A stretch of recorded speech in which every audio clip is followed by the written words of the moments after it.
मेरा सवाल पहले पूछे गए सवाल से पैदा हुआ है और जैसा कि आपने कहा, बात आपकी लालसा की तीव्रता की है। मेरा मतलब है, मान लीजिए मेरे अंदर बहुत सी चीज़ों के लिए डिसिप्लिन नहीं है, जैसे शांभवी को नियमित रूप से प्रैक्टिस करना। और मुझे लगता है कि अगर मेरे अंदर तीव्र इच्छा हो, अगर मैं ईमानदारी से इच्छा करूं, तो डिसिप्लिन या अनुशासन आ जाएगा। तो क्या लालसा हमेशा एक निश्चित स्थिति और समय से संबंधित होती है? ये किसी समय या स्थिति में होगी, या कुछ ऐसा किया जा सकता है जिससे इच्छा ही तीव्र हो जाए?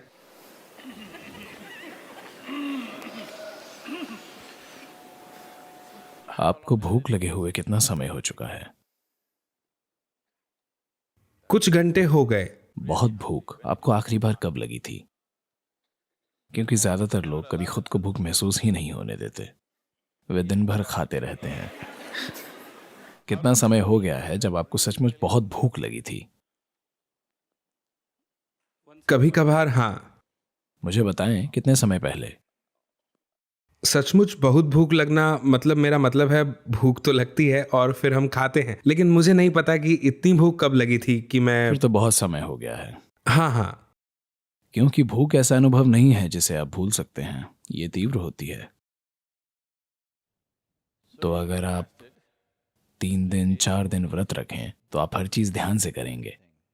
आप एक उंगली भी बेवजह नहीं हिलाएंगे। आप हर चीज का सावधानी से इस्तेमाल करेंगे। आप बस वही कहेंगे जो आप कहना चाहते हैं। आप इस तरह डा डा डा डा डा बात नहीं करेंगे। आप ध्यान से बोलेंगे, क्योंकि अब ऊर्जा सीमित है और आप जानते हैं कि आपको एक ढंग से जीना है। कोई ट्रेनिंग नहीं चाहिए, बस इसलिए कि आप भूखे हैं आप शांत हो जाते हैं। आप ऐसे बन जाते हैं।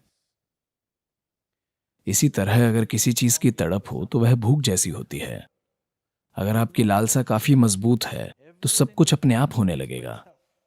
आपको अपने जीवन में डिसिप्लिन लाने की जरूरत नहीं है, गुरु खोजने की जरूरत नहीं है, ऐसा कुछ नहीं है। अगर आपकी लालसा मजबूत हो तो सब कुछ अपने आप होगा। तो समस्या ये है कि लालसा नहीं है, क्योंकि आप नाश्ता करते रहते हैं। जो लोग हमेशा नाश्ता करते रहते हैं उन्हें भूख नहीं लगती, क्योंकि आप नाश्ता कर रहे हैं। नाश्ते का मतलब है अभी आप अपनी इच्छा पूरी करने की कोशिश में हैं।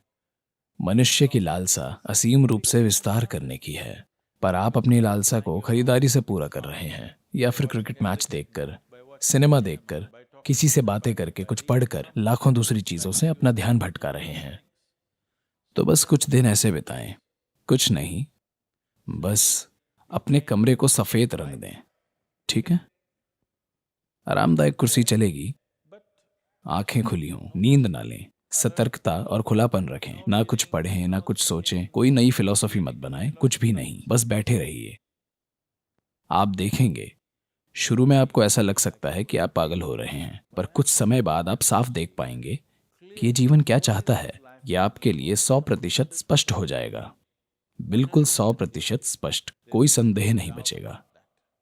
तो इसलिए हम जगह बनाते हैं, एक आश्रम बनाया जाता है, ताकि आप आकर इसका अपनी साधना के लिए इस्तेमाल करें। आप समझे?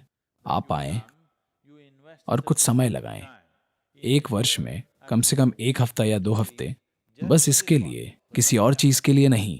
बस अगर आपको लगता है कि यह जीव सार्थक है, अगर आपको लगता है कि यह जीव ध्यान दिए जाने का हकदार है, आपको साल में कम से कम कुछ हफ्ते इसके लिए देने चाहिए। आपके लिए 50 हफ्ते, दुनिया के लिए 50 हफ्ते, और 2 हफ्ते सिर्फ आपके लिए। सिर्फ आपके लिए।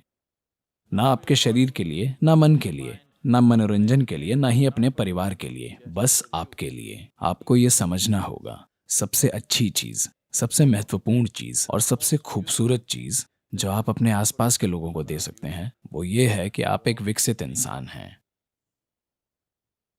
हाँ या ना? ना आपका पैसा, ना आपका धन, ना आपकी बकवास, ना आपका काम, इन सब से यह फर्क नहीं पड़ेगा कि आपके साथ रहना एक अद्भुत अनुभव है। कि आपके आसपास के लोग, आपके परिवार, आपके साथ काम करने वाले लोग, आपके दोस्त और दूसरे आपके साथ रहना चाहें, क्योंकि आपके साथ रहना एक अद्भुत अनुभव है। ये सबसे अच्छी चीज है जो आप अपने आसपास किसी के लिए भी कर पाएंगे। उन्हें बस इसी चीज की ख्वाहिश है ना? But now the problem is you are looking for that wonderful person.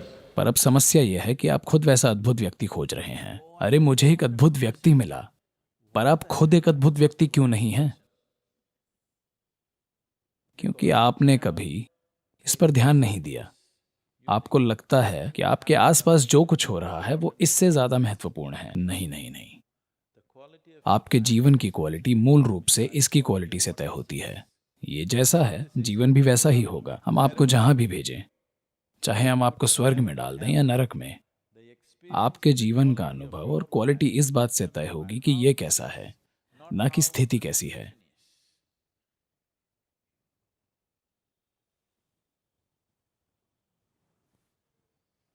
कुछ समय बिना नाश्ता किए बिताएं, तब आपको पता चलेगा कि भूख क्या होती है। जब आपको काफी भूख लगेगी तब आप भोजन की कीमत जानेंगे, है ना? वरना आप भोजन की कीमत जान ही नहीं पाएंगे कि भोजन क्या होता है। बस 24 घंटे मत खाएं, और फिर जब कोई आपको भोजन परोसता है उसे तुरंत मत गड़प जाएं। बस बैठे रहें, 2 मिनट रुकें, बस भोजन को देखें। ये देखें कि आपके लिए इसके क्या मायने हैं। भोजन जीवन है, थाली में बैठा जीवन। ये कोई कूड़ा नहीं है, ये कोई सामग्री नहीं है, कोई सामान नहीं है। भोजन जीवन है, आपका जीवन थाली में बैठा हुआ है ना। अगर आप भोजन को ऐसे अनुभव से देखते हैं तो भोजन को संभालने का आपका तरीका बदलेगा या नहीं? हाँ, यही सब कुछ है। तो अगर आप सिर्फ 1 हफ्ता बिताएं जहां आप बस चिंता ना करें, अगर आप आएंगे तो ये हम आपके लिए ठीक कर देंगे। हम इसे एक खास तरह से तय करेंगे और फिर आप देखेंगे कि इसे जानना आपके जीवन में सबसे बड़ी चीज बन जाएगी। जब ऐसी तड़प जाग जाएगी तो बाकी सब तालमेल में आ जाएगा। स्वर्ग और नर्क आपके अनुसार चलेंगे, वे आपके अनुसार चलने लगेंगे। अगर लालसा काफी बड़ी है तो इसे कोई नहीं रोक सकता। सब कुछ आपके साथ तालमेल में होगा। यही ब्रह्मांड का स्वभाव है। अगर ये एक चीज जो कि सृष्टि का स्रोत है जल उठे तो पूरा ब्रह्मांड आपके साथ खड़ा होगा, ना कि आपके खिलाफ होगा।